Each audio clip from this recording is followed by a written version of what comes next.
It's time for another video about why Tamara is the best unit in the game. But in actuality, this is about class types, unit types. So what's up with unit types?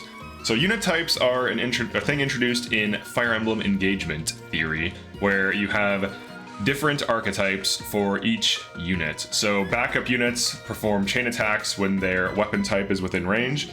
So if you have like a 2 range weapon, like a 1 to 2 range weapon, you'll perform a 10% damage, a 10% of max HP of the target attack with 80% hit rate. And if you're on a flying unit, you can fly over things, which is pretty neat. If you have a cav unit, you have extra move, and you also have horsey weakness, even if you're on a wolf. So explain that one to me. But you also have, you know, like all these flyers, mystical, of course, chi adept, covert, and so on. And I think this is like one of the best things about Engage. And I've always liked this, but it definitely has become a thing where if you don't know how to leverage these archetypes, if you try to do like a Ringless no somnial run, you are going to be in a world of pain, because setting up backup attacks or just positioning optimally with flying, or using your mobility, or even using chain guard correctly and dancing correctly, these are like critical skills for this game that if you don't know how to use them, you're just going to basically suffer. So the Ringless no somnial run was just something I decided to do because it seemed like a fun idea. It seemed like it would be possible, and it is. And I wanted to like push my own skill to its limits to see like what I could even achieve, and learn, you know, how to position better and how to like manage resources better. So in this particular run, I'm using 3 tonics per unit per map, so there's a tonic limit, and then you can only use 3 stat boosters per unit. But I do allow the 3 hero rings to compensate for the lack of, you know, creating super units and over tonicking people. But that aside, these runs have kind of shown what Engage would be like if it was like a Game Boy Advance era style game, like a GBA era game, where you just have like units on the board, basic army management with like items and resources, like no foraging, no passives, no emblems, and so on. And it kind of turns out to be a really good game, and these archetypes kind of push it there. So like having Panette just run up and kill something and then be next to something else allows other units to just deal bonus damage, and the backup thing is so critical for killing bosses in this run, aside from Sombron of course, but it's so useful for like setting up kills on enemies, just squeezing out extra damage, that attacking around backups or opening attacks with backups is like one of the critical things you have to do every single turn, or you're just gonna be missing out on free damage. And just that is enough for me to love this game. But like the other thing too is that you have all these like positional passives, and I think this is where the direction the game should be pushed to. Like Marin's passive, Nightly Escort, it gives all females, if there's 2 or more within range, within 1 to 2 range, hit avoid +5. And now in a run where you don't have engraves that fix hit, and you're relying on dex, the hit rate on the weapons, and then supports, this is fantastic, especially because most of the good units are female, aside from like 3. So this is like a really good passive. And then of course Alir's passive, which is positional, giving bonus damage and reducing damage by 1. So there's a lot of like positioning, and this is where I think strategy games shine, because that is what a strategy game should be, or is at its core. That's what chess is. Chess is literally, you have pieces, your opponent has pieces, you make moves on a board, and the better moves you make, the more reward you get, and the better outcome you get. And with the class types, even just with backups, like if we removed all the other class types and just had backups in the game, just by optimally positioning backups in a kind of challenge run, or even in general, you're just squeezing so much extra damage out of your team and out of your units that it can actually be kind of crazy. Like if you have 3 backups next to a boss and then you have 5 units attack that boss, that's a lot of extra damage. That's like, if all the chain attacks hit, that's 150% extra damage to that boss. That's a health bar and a half from just chain attacks. So that's kind of wild. But you also have other things like chain guard, and even just using chain guard optimally. Like let's say you have a position, so let's toggle like 3, actually let's do this. Let's toggle this. Let's look at these enemies' positions, right? So let's say you have a unit who can tank here, that can tank one enemy and then dies to the second. If you chain guard that unit, they will now tank both enemies. Just optimally managing that will enable so much in these types of runs, and managing the health. Like, you have to make sure the chain guarder is at full health, and then you have to make sure they're both within range to set this like formation up.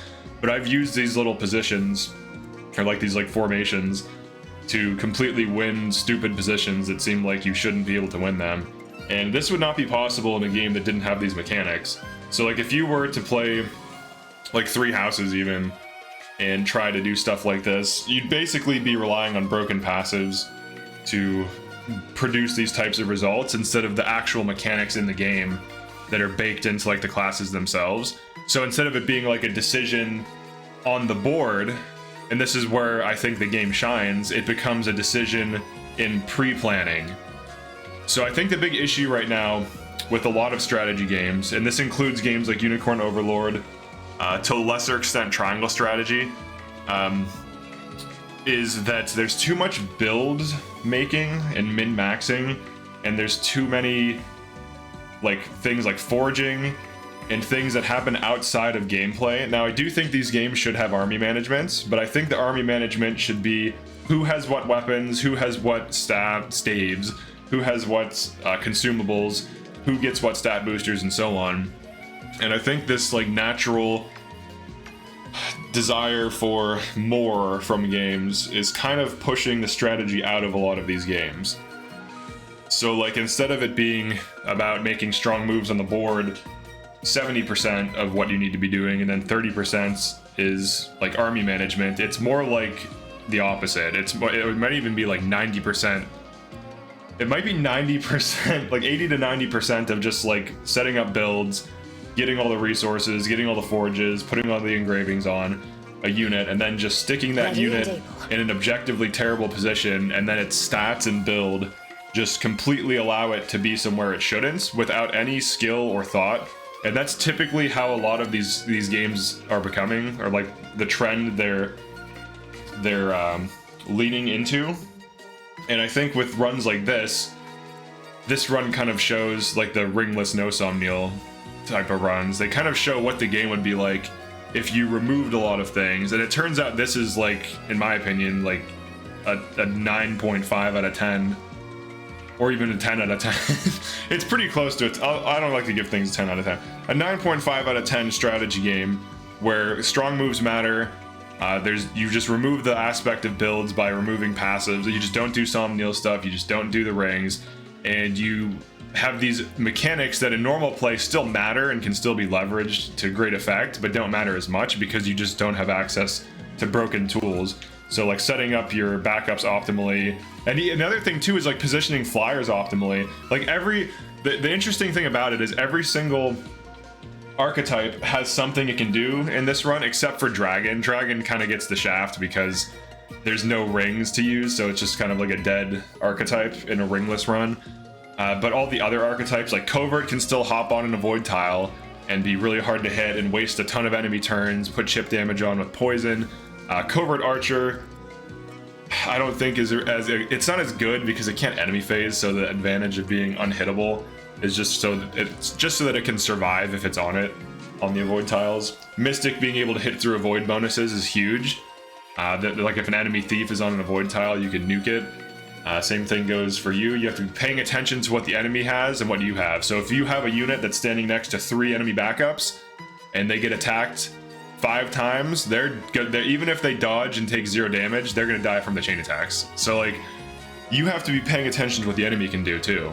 So that's the interesting thing about this. So like, if there's an enemy Mystic and you have a thief on an avoid tile, you're thinking, oh shit, I'm about to get smoked. And you will, because they ignore your avoid bonus. So it creates this interesting like macro, not really rock paper scissors, but this like macro strategy. Like if the micro strategy is you fighting an individual unit, like let's say Alir fights this Chloe here, that's like the micro strategy. Like, do I break you? Do you break me?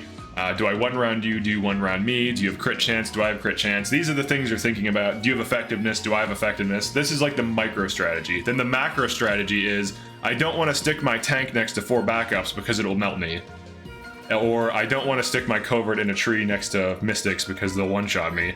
Or if they have a covert in a tree, I want to hit them with the mystic so I can one-shot them. It creates these interesting interactions that just aren't possible in a lot of other games, even outside of Fire Emblem.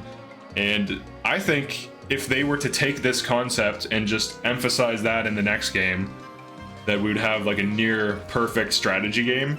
And the thing is, it can still have some builds and some min-maxing, but I think there's too much of that right now. And I know people really like that, and I understand it. If you're like, oh, but I like the builds, I like being broken and OP and stuff, that's fine, but I think it shouldn't have as a big of an impact on maddening mode or the higher difficulties. Like, if you want to just break the game and make overpowered units and just goof off and have a good time and just, you know, watch the story cutscenes and do the supports and have fun with like that aspect of the game, that's fine. But I think for the higher difficulties, there should be either options or settings or higher difficulties beyond maddening that still push your limits within the game.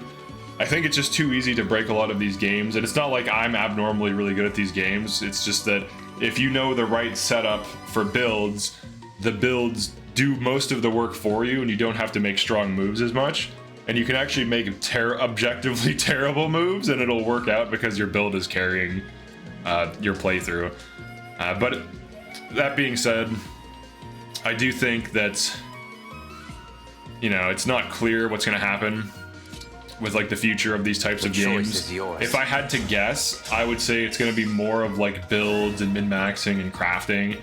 And I think that's unfortunate because a lot of strategy games would really benefit if they kind of reeled in a lot of these mechanics and just focused mostly on the actual gameplay on the board. Because ultimately that's what draws most people in, or at least should.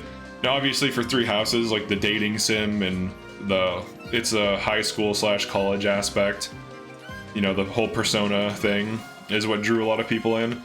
But ultimately, Fire Emblem is a strategy game series, so if they're going to have those things, that's fine. If that's what they need to sell, if they're going to have those things, they should also have, you know, solid strategy underneath, and more emphasis on, you know, making strong moves and leveraging the mechanics, because that's what a game is, right? Like, if you learn how to play tic-tac-toe, you don't need to know about, you know, some other thing that has nothing to do with tic-tac-toe. Like, you don't need to be concerned with checker mechanics, for example. So like, if you're playing a strategy game where you're moving pieces on a board, it's weird that all of a sudden all of these other things greatly influence the entire outcome. I think people are just too used to like builds and customization that if they were to remove it, a lot of people would be like turned off and upset.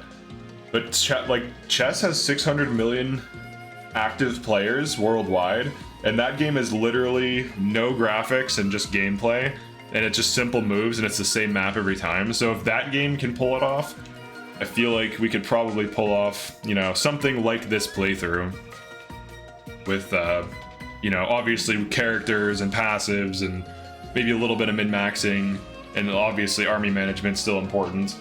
So I would at least like, you know, 60% really strong moves and, you know, on the board play mattering, and then like 40% min-maxing army management and, you know, choosing your team. I think that would be a more reasonable balance. Currently as it stands, I think it's like, even in Engage, I think it's like 80% the builds, 80, maybe even 90. If you have really broken builds, it might even be like 100% the builds. Like if you use Bonded Shield correctly, you take the 2 units that are bonding and just send them in the like the middle of a group. Like you could literally send a bonded duo here, and they would kill all of these enemies. They would kill all 12 of them. And you wouldn't even have, like if you set it up correctly, you wouldn't even have to worry at all. And that's insane.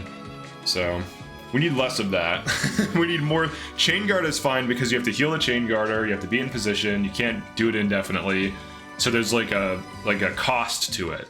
So like when you have an overpowered thing, you should be able to do it a little bit, and there should be a heavy cost. So like if you can have an ability that automatically one-shots a non-boss enemy, the unit should be forced, even like with dancing, to sit there for a turn and do nothing for the next turn.